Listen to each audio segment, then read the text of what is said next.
Andito po siya, si Mr. Roland Rico. May karamdaman siya, idol, pero ang tanging kahilingan ni Mr. Roland Rico ay makita ka ng personal. Magandang hapon. Sir, magandang hapon po.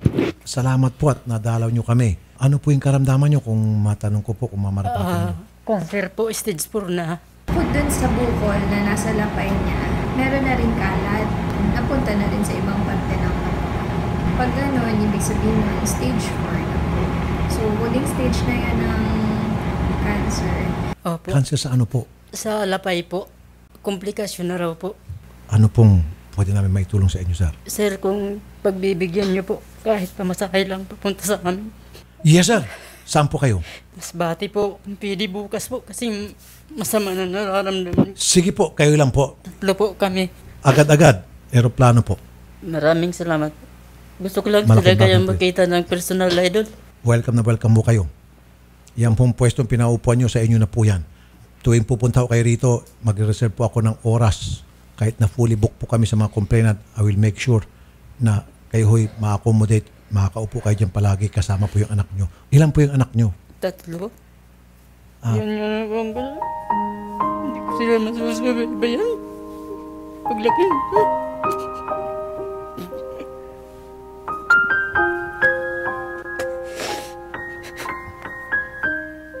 Di bale po,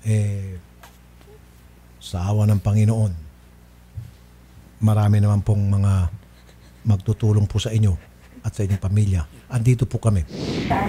Julie, bilhan natin ng plane ticket yung pasyente, yung miss niya at saka yung anak niya. Makakasakay ka na.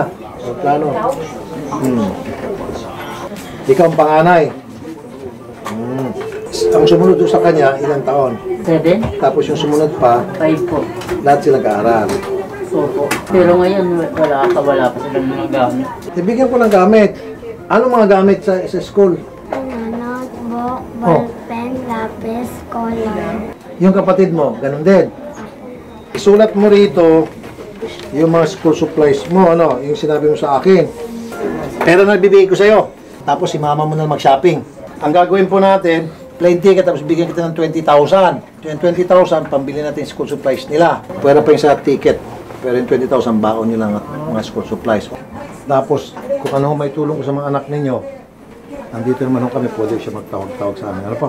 Yun yung mga anak ko, baka na sa akin. Pero alam naman ng anak ninyo. Ito po alam na, yung dalawa, alam po yun. So, ibig sabihin, pagkatid po namin sa inyo ngayon, gabi, mag-impake na ho kayo lahat ng mga gamit ninyo. Alas 5 na madaling araw nandoon kami pipick upin namin kayo. Pero bago mo sila pauwiin, ano muna sila? Mag-dinner muna. Kailangan muna kayo sa restaurant. Salamat po. Salamat din po sa pagpunta. Na-touch ako nung sabi nyo, isa sa pinaka-wish nyo ay makita ako. Matagal na kayo nakikinig sa programa. Opo, ito po, Oh, may papakita siya na ano. ito po ang ginagamit ko po. Sa cellphone. Opo, kasi wala naman po kaming TV, binita na po. Bakit to pagbili ng gamot? Pang gastos po doon sa ospital, kasi wala naman pong tumutulong sa amin. Sige. Idol. Sige sir, sige sir. God bless you sir ha. God bless you talaga. I'll pray for you sir ha.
Sir, tulad po ng naipangako ni Sir Rafi, ano, pinadala niya po para po meron tayong panggastos pag uwi ng Masbate. Also, yung ipinangako niya po kay Raisa, yung mga hiniling mo kay Sir Rafi na school supplies.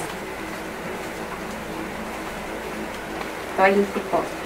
Pasensya na po kung masyado po ako kung nagmamadali umuwi kasi sama na talaga yung pakiramdam ko.